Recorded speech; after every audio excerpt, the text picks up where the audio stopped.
Bom dia, pessoal. Aí, forte. Quem esteve comigo ontem, só levanta a mão. Que beleza. Olha, pedi para estar de manhã. Todo mundo desse frio gostoso para dormir até 11 horas. 8 horas da manhã de pé, hein? Bom, pessoal, como já foi apresentado, gostaria só rapidamente de fazer duas colocações, né? A primeira, eu venho aqui hoje tentar passar um pouco da minha experiência nesses anos aí. 80%, né, de toda a minha... Obrigado. 80% praticamente, né, das minhas atribuições, dos meus serviços realizados no terceiro setor, é devido do lado de cá, né, do balcão, como procurador. Então, mais na área de controle do que efetivamente auxiliando as entidades, apesar de eu ter algumas entidades que a gente auxilia aí, da consultoria e ajuda, né, a execução, desde que não eu tenha alguma situação de impedimento.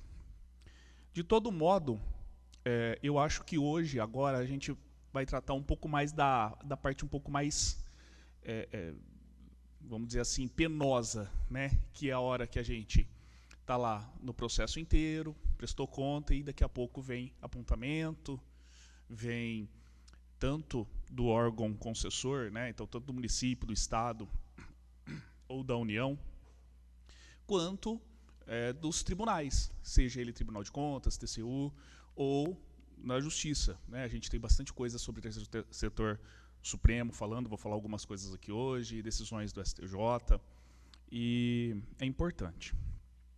Para quem é do estado de São Paulo, eu gosto de começar, e peço licença até para o Dr. Sérgio Rossi. Ele era secretário-diretor-geral do Tribunal de Contas até o ano passado, hoje ele é chefe de gabinete da presidência do tribunal. E eu melhorei um pouco, né, o jargão dele. Ele falava que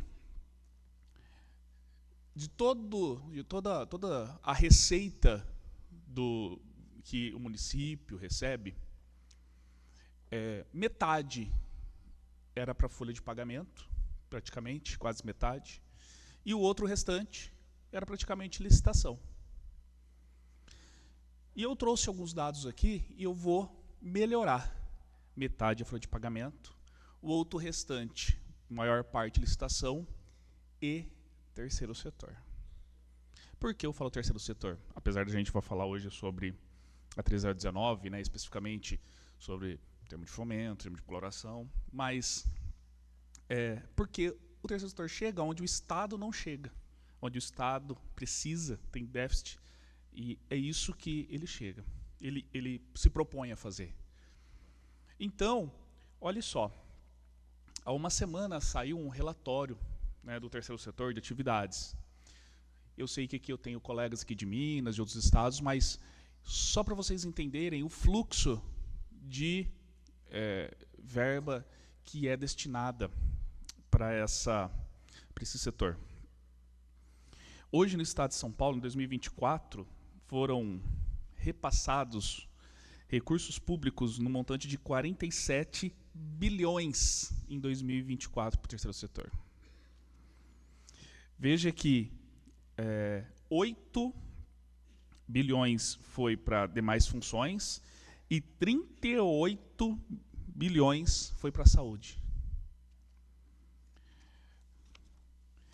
Desse percentual de 100%, tá, eu tenho 17% de auxílio-subvenção, eu tenho 12% entre termo de fomento e termo de colaboração, eu tenho 20% de convênio. Vou além, só para vocês entenderem. Os municípios paulistas repassaram 27 bilhões em 2024 para as entidades, sendo que os recursos municipais foram, entre esses recursos, o que acontece? A proporção de de 2020, totalizando, de 2024, de 2023 para 2024, aumentou mais de 100%. Nós tínhamos uma previsão de 381 milhões e aumentamos para 779 no relatório. São 779 milhões que foram destinadas diretamente, ou por meio de emenda, ou por meio de outros repasses. Então, o que a gente pode observar nessa situação? É que, cada dia mais, o terceiro setor vem tomando espaço. E eu vou pedir licença também, como entusiasta também do terceiro setor, assim como o Vanderlei, que a gente se conheceu um pouquinho mais que uma década, não vou falar tanto para vocês não identificar a nossa idade, mas não estava nem em vigor ainda a 13A19, quando a gente conversava. O sistema, quando foi lançado, acredito que um dos primeiros, a gente, no município que eu prestava assessoria, Getulina, se eu não me engano, a gente implantou junto também, a gente trabalhou. Então veja que vimos nascer, caminhar e hoje desenvolver. E qual que é a maior dificuldade? A maior dificuldade é demonstrar para os órgãos de controle, que eu digo tanto do município, do estado, quanto Tribunal de Contas, Tribunal de Justiça, para entender esse fluxo. O terceiro setor não é uma mera empresa privada, sem fins lucrativos, vamos dizer assim, porque não é empresa, mas é entidade, que presta um serviço como terceirizada. Como se eu tivesse feito uma licitação e terceirizasse o serviço. Não, é mais. Ontem, para quem estava, eu expliquei. O que acontece?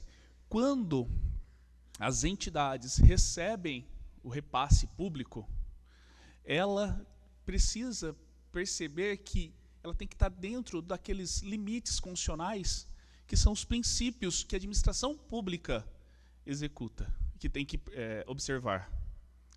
Para quem aqui é da colega, o LIMP, legalidade, impessoalidade, moralidade, publicidade, eficiência. Quando o órgão lá, fiscalizador, pega o plano de trabalho e fala para vocês o seguinte: olha, a meta não está ajustada, estou devolvendo para você reajustar. O objetivo, o objeto, a meta, e tanto qualitativa como quantitativa, precisam ser ajustadas, porque ele está prevendo o princípio da eficiência, porque ele precisa ter essa. Quando o tribunal ele emite um comunicado, o Tribunal de Contas, ou a Justiça determina a publicação de um ato, é porque ele está dentro do princípio da publicidade.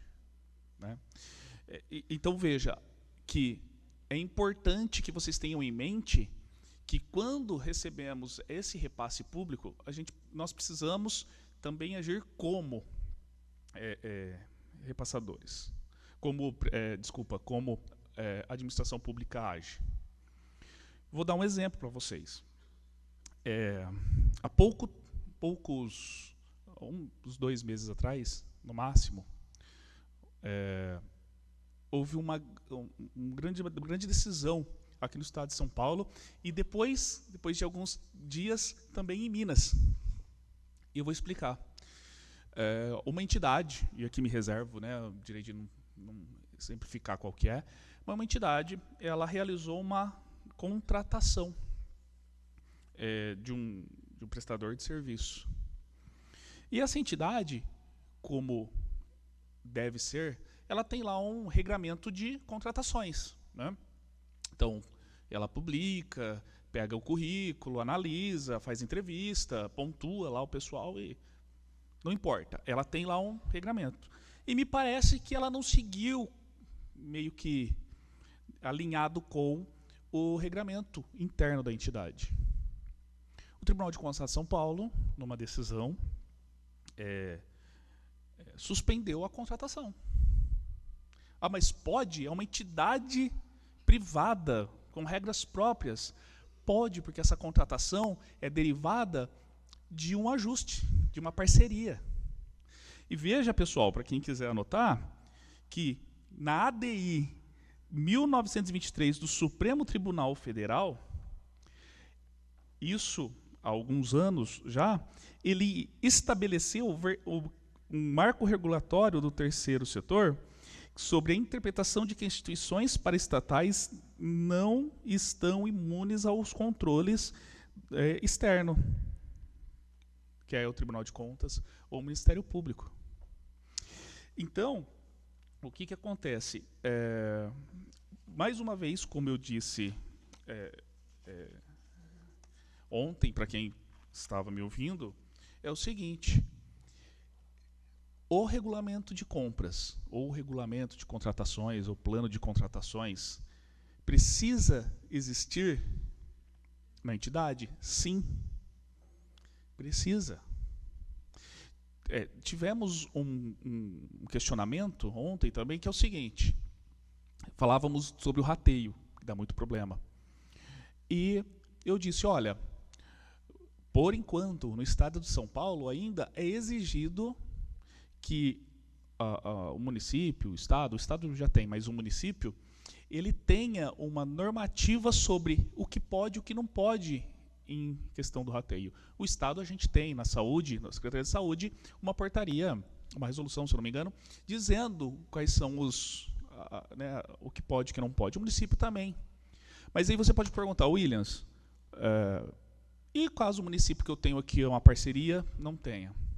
Então, que você tenha um plano, né, de compras ou de prestação de contas lá, que evidencie essa possibilidade de como que será realizado sua memória de cálculo para a apresentação das verbas, das despesas diretas possíveis de rateio. Isso é uma situação de possível reprovação, né, do gasto, né, e solicitação de devolução. Bom, quero iniciar, no entanto, vamos voltar um pouco, eu já estou lá no final, né, estou com rateio, então já estou na execução do ajuste. Vamos voltar um pouco para o planejamento. E aí eu faço meia-culpa, porque eu sei que, muitas vezes, o plano de trabalho, ou termo de referência para vocês elaborarem um plano de trabalho, vem da administração pública. E na formulação desse termo de referência, ou desse projeto, né, pré-projeto que vai ser subordinado ao chamamento público, não houve muita discussão, né? Então, a administração pública abriu consultas públicas para verificar esse objeto, né, esse objetivo. Teve uma consulta, teve reuniões com os setores, né, secretaria, o terceiro setor, as entidades que executam esse serviço. Então, eu estou dizendo, antes de preparar o termo de referência para gerar lá o chamamento, para ser publicado o chamamento, lá atrás, a fase de planejamento, muitas vezes não tem por parte da administração. E aí eu brinco com o pessoal que estava, né, que a gente vê isso na televisão, que na França acontece o seguinte, na França. Muitas vezes o município lança lá né, a parceria, muitas vezes, por falta de planejamento, não tem uma dotação completa, não tem especificações completas. Então, o dinheiro que eu tenho aqui, estou vendo, dá por 6 meses, mas vou fazer por 12, mas os quantitativos, você tem que diminuir. Então, quantas vezes na França não é chamado, né, os prefeitos lá da França para falar, as entidades da França para falar, olha, você está pedindo aqui, seu plano de trabalho está com X reais, mas não dá, diminui. Mas não tem como. É quantitativo isso. Então, pessoal, isso é planejamento. Então, começa na administração. Isso eu falo para a administração. E para as entidades? Antes de iniciar, para vocês terem noção, inicialmente, quando eu explico para o pessoal, eu falo, olha, agora em junho, julho, me faça já um planejamento, faz um plano de trabalho prévio à entidade do que você pretende de forma histórica. Por quê? Porque eu preciso colocar isso no orçamento do município. Então, se eu colocar ele pouco, vai dar problema. Eu não vou conseguir fazer o ajuste depois. Então, começa agora. Então, procure o município e fala, olha, vamos estudar para elaborar a lei orçamentária, já prevendo quais seriam os objetivos, os valores que a gente pretende, né? Então, algumas situações a gente... Outra situação também, quanto ao chamamento, não sei se foi falado aqui, mas a gente tem uma situação que eu vejo não muito né, distante, eu vejo algumas chamamentos que prevêem menos de 30 dias úteis para apresentação de propostas, né? Isso é uma irregularidade também que é séria, né, que pode vir a ter o quê? A anulidade do chamamento. Então, cuidado com o prazo. O prazo é muito importante. É no mínimo, tá? Então, você precisa fazer o processo, a administração fazer o processo com um prazo razoável. E no chamamento também a gente pega bastante situações que definir condições que hajam ampla concorrência. Então, a gente tem algumas situações, por exemplo, obrigatoriedade que a entidade ter filial no município. Posso? Posso? Eu ensinei a resposta ontem, pessoal. Depende, né? Em regra, não. Em regra, não. A não ser que essa unidade seja essencial para a execução, né? Inclusive, a gente viu ontem que ter uma sede simplesmente administrativa, uma subsede simplesmente administrativa, pode gerar antieconomicidade. Por isso que o rateio, né, de despesas indiretas é possível, né, para gerar economicidade. Então, se eu tenho uma sede administrativa que ela consegue absorver todo o serviço lá no local que vai ser prestado, né, os serviços, o ajuste, para que eu vou abrir uma sede, uma subsede, né, uma filial? Então, tomem cuidado com essas situações. Temos também visto bastante que a aglutinação de projetos distintos, eles geram também problemas. Geram problemas de duas faces. Primeiro, né, na confecção do ajuste, no chamamento, e segundo, nas situações de prestação de conta, que vocês vão ter dificuldade para poder realizar de forma concomitante. Bom, falando um pouquinho também sobre uma outra situação que era vista... E, pessoal, eu tive bastante sobre esse assunto, eu tive bastante perguntas no sistema. Então, eu vou depois abrir para perguntas, mas no sistema eu vou começar a responder, tá? Amanhã já começo a responder o que veio para mim no sistema, então podem ficar sossegados. Mas eu tive bastante perguntas, a seguinte situação. Eu tenho um percentual que eu tenho que prever, ou que eu posso, no máximo, né, sobre as despesas, né, de pessoal. Qual que é o percentual? Então, vai depender ali da legislação do município e do ajuste, né, se tem previsão.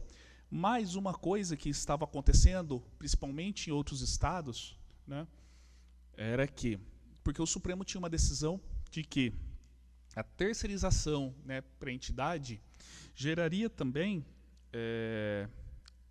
teria que ser colocado no índice da folha de pagamento dos municípios.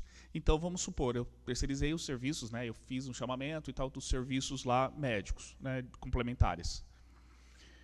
Os tribunais de contas de alguns estados, o Tribunal de Contas do Estado de São Paulo tinha um posicionamento, mas já está consolidado, mas em outros estados, pegava esse valor e considerava, olha, você não contratou médico, tal, então eu vou pegar o valor que você está pagando para os médicos lá da entidade e vou considerar ele para o índice de despesa de pessoal do município. Saiu, há 2 semanas atrás, uma resolução no STN, tá, do Tesouro Nacional, que vocês vão seguir, né, o município vai seguir lá a escrituração contábil e não mais vai indicar que esses ajustes do terceiro setor, né, de pessoal, principalmente que trabalham com bastante pessoal, vai ser configurado para despesas de pessoal no índice do município. Tá? Então, eu não trouxe aqui, mas depois o pessoal me chama. Eu fiz uns slides para vocês sobre o tema que estamos falando hoje. E vocês podem me chamar lá, que eu mando o número desse normativo do STN. Quanto ao plano de trabalho, falamos um pouquinho sobre o plano de trabalho, mas eu vejo que no plano de trabalho especificamente, principalmente o que eu pego e eu peço para emendar, para corrigir, é a respeito de cronogramas de atividades e metas. Né? A gente sabe que as metas elas precisam ser atribuíveis, realistas, específicas, mensuráveis e temporais. Nós precisamos ter esses 5 conceitos das metas. E quando a gente não consegue ponderar essa situação, é muito complicado, porque quando eu encaminho esse processo para fiscalização, né, tanto para a comissão que vai acompanhar o ajuste, ela não consegue mensurar. Então, a gente normalmente pega meta assim, ó, atendimento de crianças que foram perdeu o pátrio poder e estão abrigadas. Meta 1, quantitativo 100%. Quantitativo 1, né? Percentual 100%. Aí o que acontece? Passa-se o valor e 100%. Mas atendeu uma criança só? Não, é o conjunto, então está errado, né? A gente precisa ter alguns parâmetros para indicar, né, as metas, quantitativos, principalmente a questão qualitativa também, né? Por exemplo, um que eu gosto muito é o histórico. Né? O histórico de execuções pretéritas, o próprio histórico, às vezes, da própria administração pública nos ajuda. Né? Eu preciso lá fazer um programa de saúde para parturientes, né? Então, pós-partos aí. O que acontece? Quantas parturientes eu tenho no município? Que passaram pela rede pública de saúde, né? Dessas daí, quantas estão fazendo acompanhamento? Eu cheguei a um posicionamento que eu cheguei na secretaria e falei assim, quantas você tem hoje? Quantas vocês atendem hoje? Quantas que não estão comparecendo? Quantas que a tua equipe está indo atrás para perguntar o que aconteceu, está tudo certo, tudo bem? Eu não tenho esse dado. Se a administração não tem esse dado para fornecer para a entidade para que ela consiga também ter esse histórico, a entidade tem que ir atrás desses dados. Isso que vai fazer a diferença nas metas. Tá?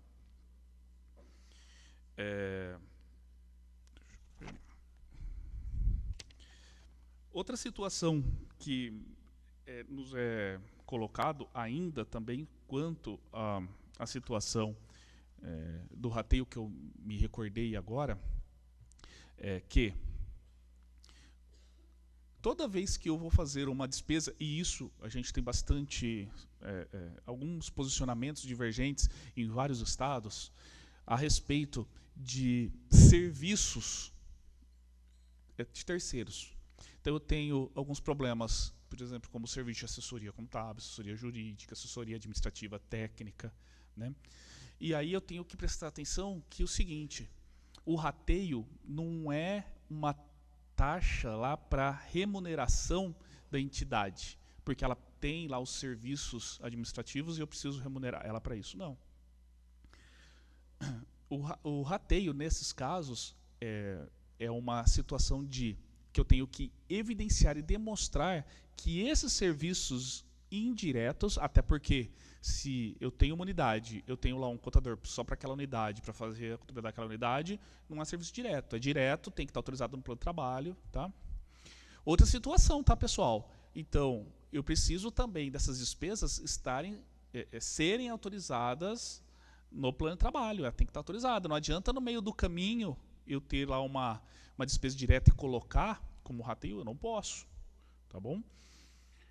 Ah, mas no meio do caminho, essa despesa teve que ser necessária. Por exemplo, vai ter que fazer uma defesa no Tribunal de Contas, a gente não tinha advogado, teve que contratar tal. Eu posso ajustar? Pode, né? Posso ajustar o plano. Agora, quando eu trato de rateio, são despesas, elas devem ser o quê? Identificadas, rastreadas. Ela deve ser demonstrada que na execução houve o trabalho. Então, se eu tenho o trabalho do contador, eu tenho o trabalho do advogado, eu tenho o trabalho de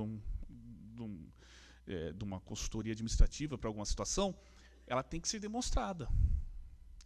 Outro ponto que acontece muito é que a gente pega lá a despesa e lá eu tenho despesa de energia, vou fazer o rateio dela. Eu tenho 4 termos de colaboração. Tenho 5 termos de colaboração e vou fazer o rateio da despesa de energia. Eu pego o valor da energia, né, e divido por 5.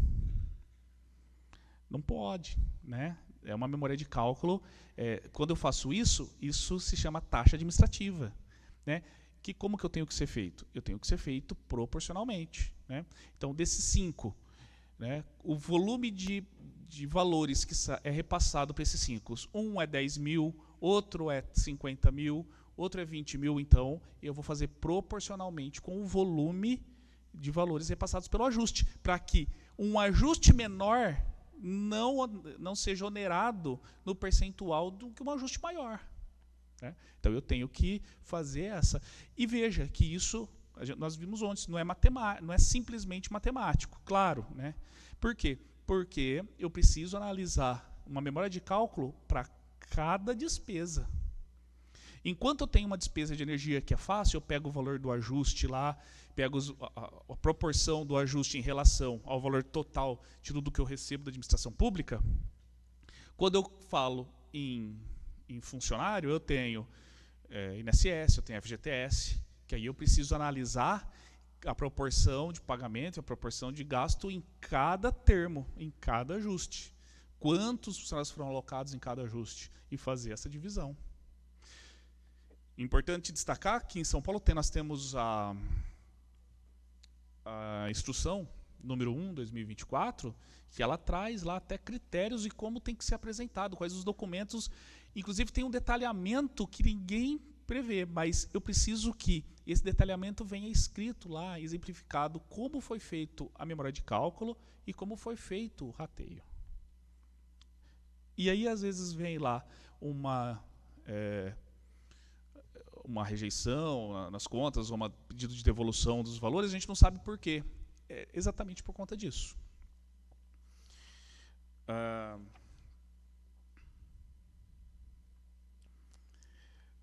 Sobre custos de serviços públicos, né?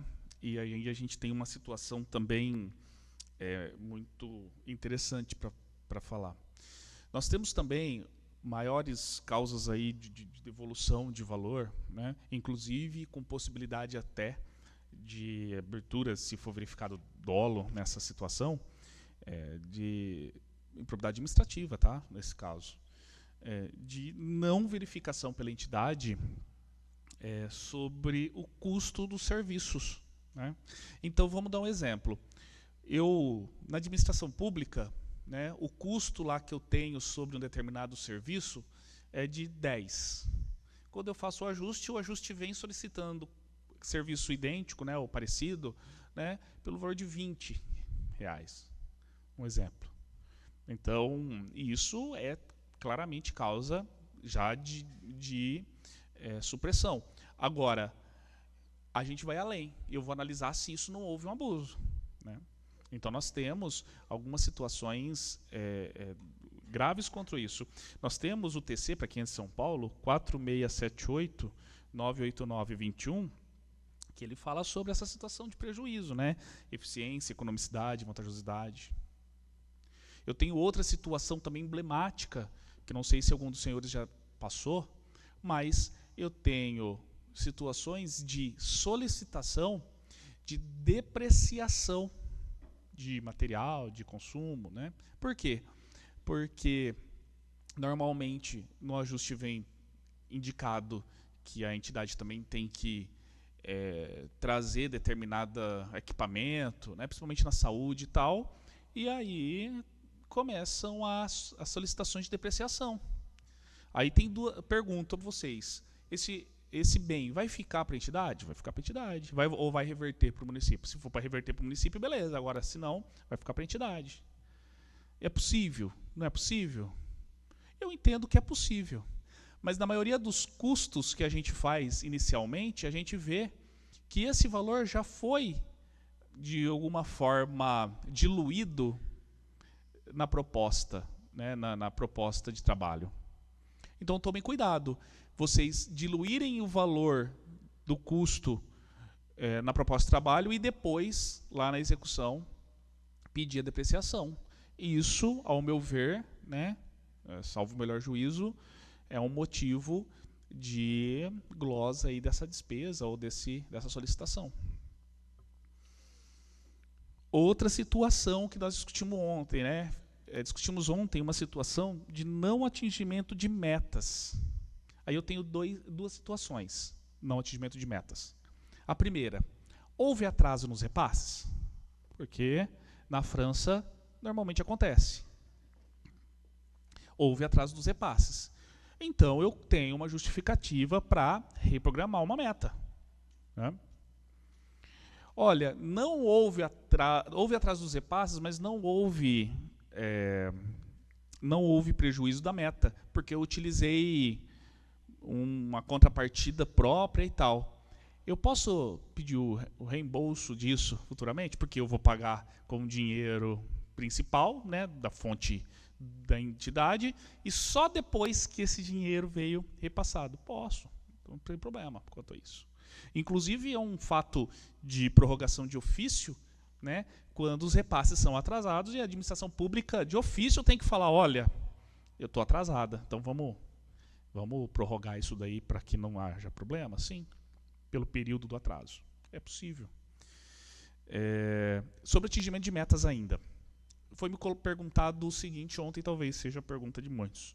Na meta, eu tenho o valor lá de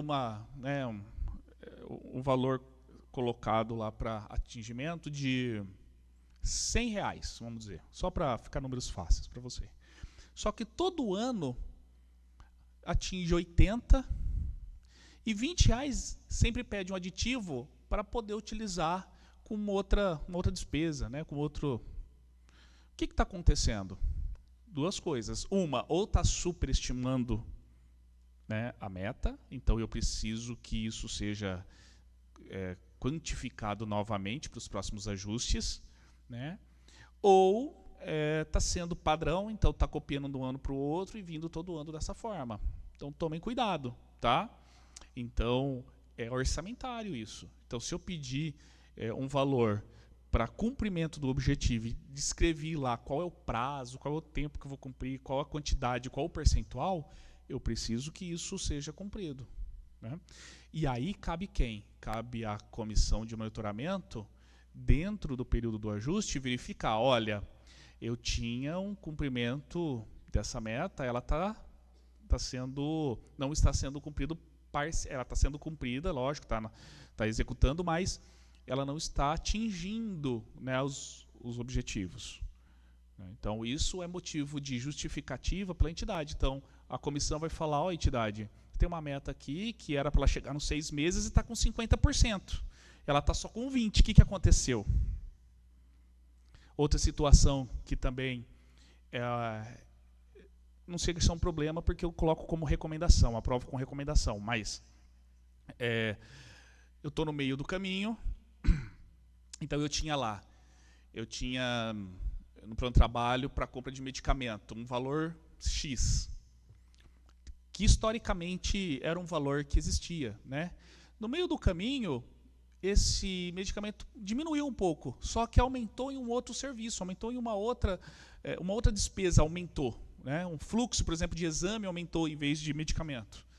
O que acontece? O pessoal está ali, está dentro do valor, pega lá o que era de medicamento que eu não estou usando e paga o que está tendo maior demanda.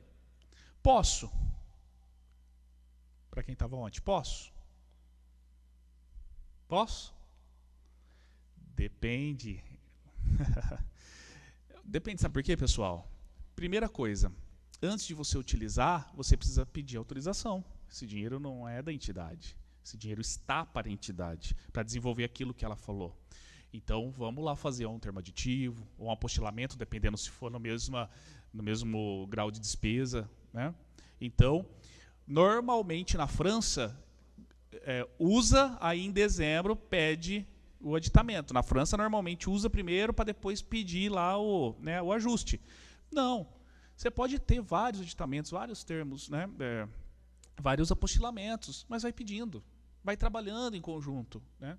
Por quê? Porque a hora que chega lá para a gente analisar no final, tem um histórico legalzinho, entendeu? Tá andando de acordo com o que deve ser. A gente sabe que, principalmente na saúde, eu dei um exemplo para você ter os lares de acolhimento das crianças que são desabrigadas, né? São recolhidas dos pais, né? Por algum motivo, a justiça faz isso. Então, por exemplo, nesse ano tinha 3 crianças, uma de 10, uma de 11 e uma de 12 anos. De repente veio um obrigamento de um nenê de 2 meses. Tinha escrito fralda, tinha remédio, lunã, leite, né, fórmula. Não tem. Só que chegou na madrugada, criança chorando com fome. O médico receitou que ele precisa lá de uma fórmula, né, especial, porque antes eles passam para o médico, né, faz uma... O que acontece? Não tem no plano de trabalho, lógico. Na situação emergencial, eu vou lá, vou comprar, vou seguir o meu regulamento de compras, vou ver em casos emergenciais como que eu vou agir, né? Então, no mínimo, a gente sempre recomenda, pessoal, tá à noite lá, liga para umas 2 ou 3 farmácias 24 horas, pergunta lá quanto que tá, anota, né? É uma forma de você dar a economicidade para o ajuste e compra na que está mais barata. Na hora, não estou dizendo para vocês pedir orçamento na hora, né? E aí depois você, no outro dia útil, você faz o ajuste, né? Encaminha lá um termo aditivo e tal, para considerar os gastos que você vai ter com essas crianças. Então é importante a gente ter em mente isso. Quanto ao uso eu comecei a falar, depois eu mudei um pouco do tema, quanto a despesas de consultorias, né, e daí N consultorias, é possível, né, é possível. Tinha-se uma lenda que era não bem vistas e tal, porque a um futuro não muito distante, na França, se usava para, né, fins não muito legais, vamos dizer assim. Mas é possível, né? Uma entidade hoje não consegue, por conta de toda a burocracia que se exige, não consegue trabalhar sozinha. E eu vou dar um exemplo para vocês de um município pequenininho, que eu dou consultoria, e eles receberam ano passado emendas impositivas, né, da Câmara, e várias delas destinadas às entidades do terceiro setor do município, diretamente. Então eu tinha lá um apoio lá às causas animais, então eu tinha uma ONG, chamava Quatro Patas, se eu não me engano, só que ela tinha 4 meses de CNPJ. Né? Então, e outras situações, né? O que acontece? Para você ter noção, essa ONG, ela recebeu um valor vultuoso até, perto do município pequeno, 175 mil. É um valor legal, é um valor, né, para utilização para animais. Agora, o que aconteceu? A gente tem que ter uma formalidade. Né? Então, nesse caso, né, conforme a legislação lá do município, a gente faz um ofício para entidade. Está aqui o que você precisa me apresentar previamente para eu ver se tem viabilidade de você receber esse valor ou não. E aí ela me apresenta e fala, olha, você tem menos de 1 ano, então eu não consigo formalizar, entre outras situações, né, que precisa ter capacidade técnica, gerencial. O que eu tive que fazer? Devolver o ofício para o vereador e falar, olha, é impossível executar essa emenda, reprogramar ela. O que o vereador fez? Lógico, a gente foi lá, explicou a situação, ele destinou lá essa verba para que o município execute, e aí a gente fez uma parceria, vamos dizer assim, né, com a entidade. A entidade faz toda a verificação dos animais de rua, o que tem, e aí, de forma direta, o município atua nesses animais. Mas eu não consegui passar. Então, eu tenho que ter uma certa formalidade. E para ter essa formalidade, para ter tudo isso, eu preciso ter profissionais que entendam da área. É possível? É possível. Lembrando que toda vez que eu utilizo, né, esse valor, eu preciso demonstrar onde que ele foi executado. Então, eu preciso demonstrar que a consultoria contábil trabalhou naquele prestação de conta naquele processo, que o advogado trabalhou naquele processo. Não dá para eu só indicar que eu preciso dele. Então, tomem cuidado com isso, porque não é proibido, mas é preciso demonstrar. Nós temos também que considerar uma outra situação sobre a demonstração, que tem dado muito problema, a publicidade, né? Vocês viram aqui, vocês tiveram aqui a palestra sobre LGPD, né? E aí, veja só, o direito, a legislação do Brasil, ela é um pouco complexa. A gente brinca até, de um lado, a lei de transparência, né? Lei do acesso à informação, e do outro, a LGPD. Mas já respondo para os senhores, é possível caminharem juntos? Sim, totalmente possível. Lembrando que, ainda assim, vocês precisam ter a consciência que devem ter toda a questão de transparência demonstrada. O Supremo também já declarou isso. Então, vocês precisam, sim, ter no site da prefeitura e no site da entidade algumas situações, como a publicação dos diretores, das atas de assembleia, dos estatutos, das despesas e receitas, né, do salário dos trabalhadores, da lista de fornecedores. Precisa, né? Só que o que vocês precisam fazer também? Aplicar LGPD. Dados pessoais. O que é dados pessoais? Aqueles que a administração pública lá indicou, aqueles que a lei indica. Então, aquele lá vai ser suprimido. Agora, qual a diferença de Williams Castro, procurador, de receber uma verba pública, que eu recebo uma verba pública, tem meu nome, o valor de quanto eu recebo, o valor de descontos e o valor líquido que eu recebo todo mês. E lá do médico, da entidade, que é pago 100% com verba do termo, né, do ajuste. Qual a diferença? Nenhuma. Então, ele precisa estar indicado lá? Precisa. Eu vou colocar no CPF dele? Não. Eu vou colocar o endereço dele? Não. Veio para eu responder de uma câmara uma vez, que se ele poderia ter o nome de todos os pacientes que passaram na entidade, né? Aí não. Aí é diferente. O paciente recebeu verba pública? Não. E outra coisa, né? A gente tem um certo sigilo sobre essas situações. Mas, veja só, é possível, sim, andar para passo. Lei de transparência, acesso à informação com o LGPD. É possível, tranquilamente. Tá bom?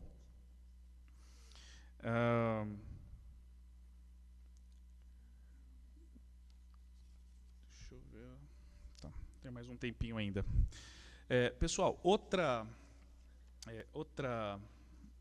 situação também, a gente tem umas situações no chamamento público, na hora de avaliação das propostas do chamamento público, nós temos decisões, né, principalmente mandado de segurança na justiça, que anula o chamamento, anula as decisões sobre a classificação das entidades, das propostas, por conta de critérios que são diversos daqueles da parceria, ou seja, critérios que não têm a ver com a execução, né?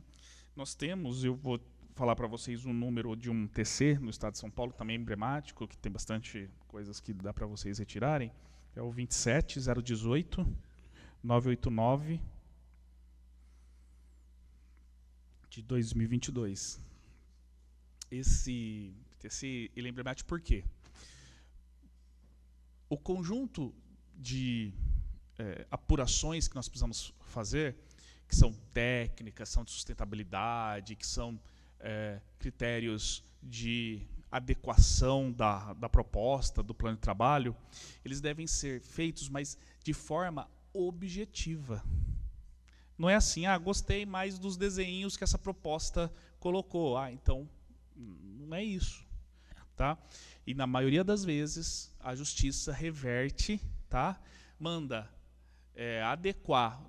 Quantas vezes adequar a nota que a comissão de avaliação, né, de seleção deu, quanto manda anular, né, revogar o chamamento, o edital, e fazer o quê? Readequar os critérios de avaliação. Então, tão importante quanto é você ter um termo de referência, né, bem consistente, com todas as informações necessárias para que a entidade possa apresentar uma proposta de trabalho adequada, é a seleção, que deve conter critérios de avaliação objetivos. Tá? Então, não raras vezes a gente pega edital que os critérios não são tão objetivos. E aí fica a critério da comissão de seleção em pontuar. Né? Eu tenho também outro questionamento muito grande, fala, e quando o valor de uma proposta é menor que a outra? Então, vamos dar um exemplo. Eu tenho uma proposta de 2 milhões e uma de 1.900.000.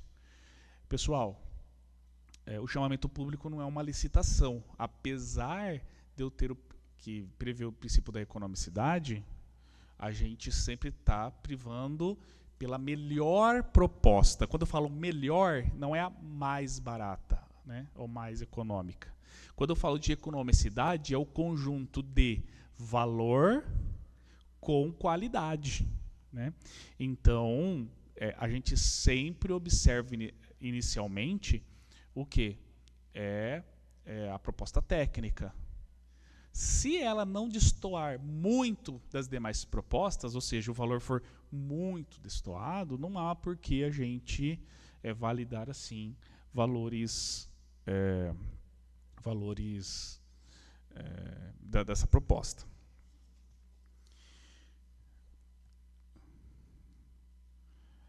Então, pessoal, eu acredito que a maioria das irregularidades que, ao meu ver, que eu recebo, são essas, né?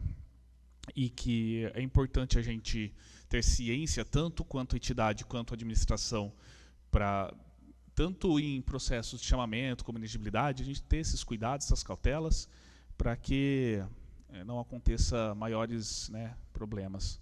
Eu vou abrir aqui acho que é a pergunta agora, né? Eu vou abrir agora as perguntas. A gente vai tentar responder, né? As que eu não souber, eu respondo depois vocês podem fazer via sistema, a gente vai respondendo. E as que não der tempo, também via sistema, a gente vai tentar responder. Tá bom? Agradeço, pessoal.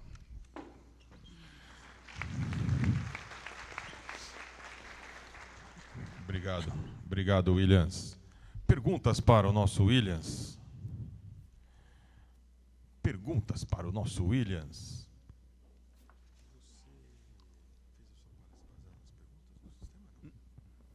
Vai ter algumas sim, mas vai ter bastante que eu vou responder. Olá, já temos aqui, Pedro. Do lado de quem?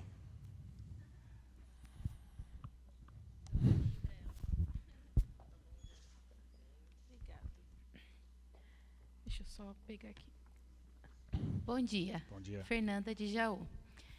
A minha dúvida em relação à aplicação financeira, que as OSCs acabam utilizando, todo o recurso ele vai para a aplicação financeira, mas ela deve ser justificada com o aditamento, o termo aditivo ou apostilamento? Vamos lá. Fernanda, né?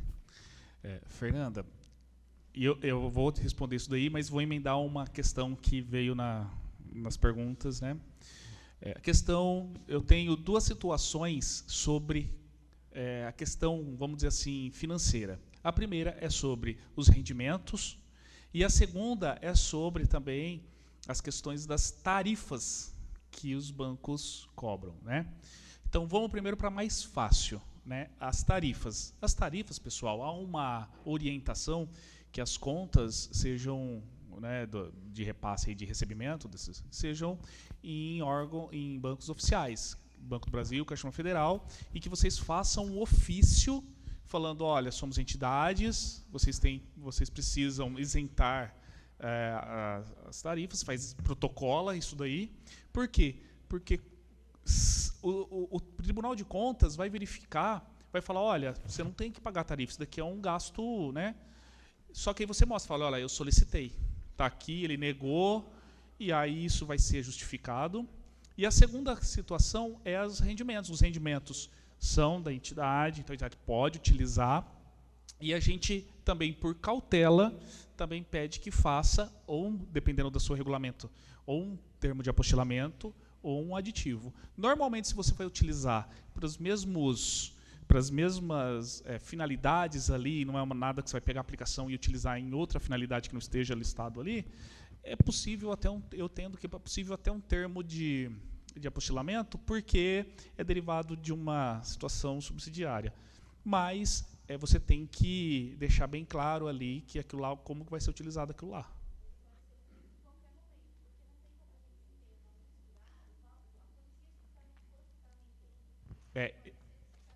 Ele pode ser indicado a qualquer momento, porque não tem como mensurar? Sim, porque é uma aplicação automática, né? Então isso vai rendendo e você vai gastando o dinheiro que tem lá. O dinheiro não tem indicação para que ele vai pagar. Só que na hora que você for fazer o DIRD lá no final, você vai ver que o valor não vai bater. Por quê? Porque o valor nominal que você recebeu é um e o valor geral depois da conta, indicando todo, é outro. Então, normalmente, lá no final, faltando lá um mês mais ou menos, você faz essa consolidação, tá? Ou às vezes numa possível prorrogação do termo, que é possível, né, se tiver indicado a possibilidade de prorrogação desse ajuste, você já aproveita na prorrogação e já indica qual que é o valor que deu de rendimento e aonde vai ser aplicado, e não tem problema. Não tem problema nenhum. Isso não é uma consequência gravosa, tá? Isso, o máximo, vai te gerar uma recomendação e tal, mas não é tranquilo, tá bom? Quem? Tá. Bom dia, eu dia. sou o Gerson, procurador. Eu? Posso falar? Você, só estou falando que lá atrás tem outra, já. Tá. Sou o Gerson, procurador do município de Mojimirim, e dentro dos termos de parceria, seja eles inexigibilidade, dispensa, chamamento público, questão dos gastos com o pessoal. Sempre tem o salário base para contratação desses profissionais. Eu vejo que, muitas vezes, esse menor preço para a contratação ou os critérios para firmar o termo considera esses valores base. E o que acontece? Você não consegue ter, às vezes, qualidade nos profissionais e uma rotatividade muito grande na execução do serviço por profissionais serem pagos com baixo salário ou não sejam atrativos. Isso acaba prejudicando a execução do serviço, a qualidade do serviço.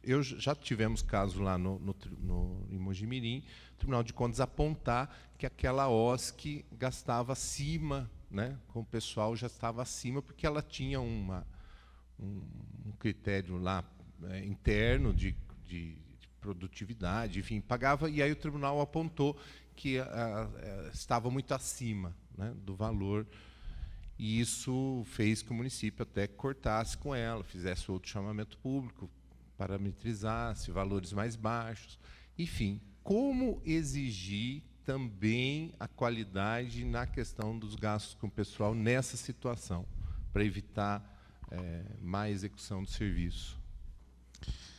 Bom, o colega bem pontuou. Isso é uma situação que acontece muito. Por quê? Porque, como eu disse, a gente tem que privar lá pelos princípios e tal, e aí o controle externo ele vai verificar se esses valores estão compatíveis. O que normalmente eu faço, pessoal, e principalmente isso quando a gente fala com o setor público, né? Por exemplo, a contratação de um médico. Você vai pegar um médico lá, você vai ter um valor de 5, 6 mil reais no concurso, que normalmente não dá ninguém, não dá nenhum médico, quando dá é 1 ou 2 classificado, né, o que tem. Só que eu não consigo contratar esse médico por uma OSC, não consigo contratar porque o valor dele, né, então em especialização. Então, o que eu sempre falo, e nas minhas defesas, né, que a gente faz bastante defesa aí no Estado, o que a gente faz para poder justificar isso daí? Quando eu vou apresentar o plano de trabalho e colocar o valor nominal, né, de um determinado profissional, eu faço uma pesquisa de mercado. Então, o que eu faço? Eu vou primeiro lá nas tabelas dos conselhos, demonstro lá qual que seria o valor mínimo dos conselhos, vou lá em sindicais, né, nos acordos sindicais, verificar quais são os valores, e faço também uma cotação privada, né, ou seja, desse profissional no setor privado. Um profissional né, com uma qualidade adequada. E aí eu faço uma constância, né, eu faço uma média. Olha, o valor desse profissional no mercado para essa qualificação é X. Aí a entidade me dá esse amparo para que eu possa aprovar o valor desse profissional. E aí, quando o tribunal, o Ministério Público vem e fala, olha, está de acordo? Fala, olha o planejamento, olha o que eu fiz, olha o estudo que eu fiz. Então, normalmente, é isso que eu realizo quando eu preciso ter um profissional. Outra situação que dá problema também é por quê? Porque normalmente eu contrato esse profissional, que é um profissional que já tem uma certa experiência, que ele já tem, né, uma certa qualificação, e o valor é um pouco mais alto, só que a entidade esquece de me trazer o currículo desse cara, esquece de me deixar o quê? Me deixar especificado porque eu preciso daquele cara com aquela qualificação, e que por conta disso o valor é maior. E aí eu tenho um amparo para falar, não, tribunal, é maior mesmo do que o valor de mercado. Por quê? Porque esse cara tem isso. Olha a cotação que eu fiz, olha a pesquisa que eu fiz desse profissional com essas características no mercado. É bem maior do que eu estou pagando ele aqui. Né? Ou né, passível. Então, sempre que tiver um valor que você vê, olha, eu preciso, porque o profissional tem que ter uma especialidade, uma situação de experiência, e o valor dele vai ser maior, justifica, traz esse estudo, deixa encartado lá no seu plano de contratação, né? Deixa encartado lá na contratação dele, porque um dia você vai precisar apresentar isso para a prefeitura para ela fazer a defesa. Não sei se... Vamos para a última lá, Pedro. Aditivo de valor. Por Larissa, favor, da cidade de diga o Birigui. seu nome e de onde está falando. Larissa Birigui. Aditivo de valor. Eu posso solicitar quantos forem necessários ou até 25% do valor global do plano de trabalho.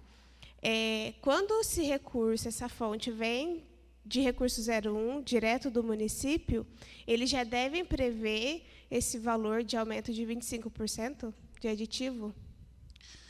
Então, vamos lá. Aumento de valor, aditivo.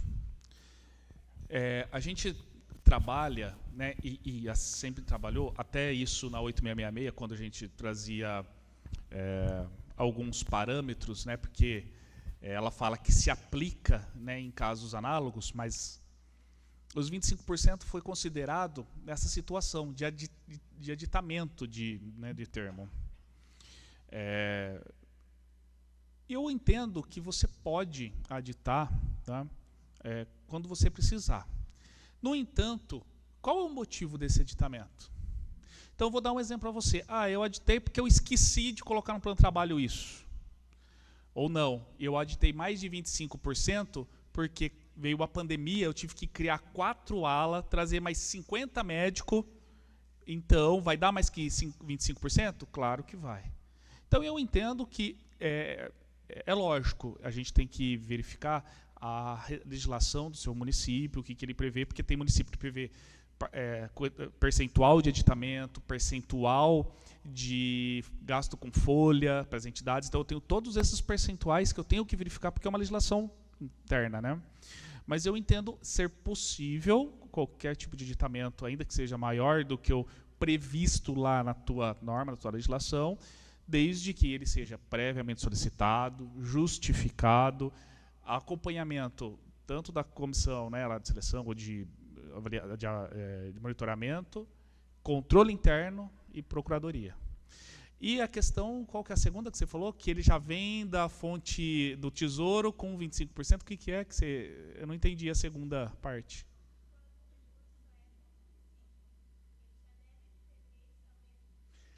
Tá.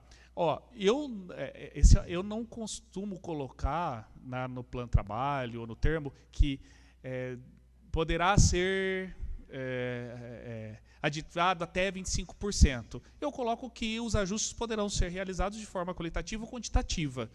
Claro, você tem lá uma norma que te limita a 25%, então você vai ter que prever isso daí. Mas qualquer ajuste, R$1, R$2, R$100, você vai precisar justificar por quê. Então, vamos dar um exemplo. Você está lá com ajuste normal. Teve um dissídio coletivo lá dos seus trabalhadores que o valor do salário aumentou 30% do valor do salário. Você não tinha previsão disso. Vai passar dos 25%? Vai. Vai ter que cancelar? Vai ter que acabar com tudo? Eu entendo que não. Só que, nesse caso, você vai ter que justificar dizendo, olha, ultrapassou os 25%, ainda que fosse menor. Qualquer ajuste, eu entendo que você tem que justificar e demonstrar por quê. Porque, senão, é uma falha no planejamento. E aí, uma falha no planejamento, ele está ou na sua proposta ou no planejamento do chamamento. E aí, ou a prefeitura vai ter que falar, errei, né? Máxima vênia, ou você vai ter que falar, olha, eu tenho que reajustar, porque isso não estava previsto, eu não tinha histórico de previsibilidade. Mas é possível sim, tá? Eu entendo que não é ilegal desde que você justifique.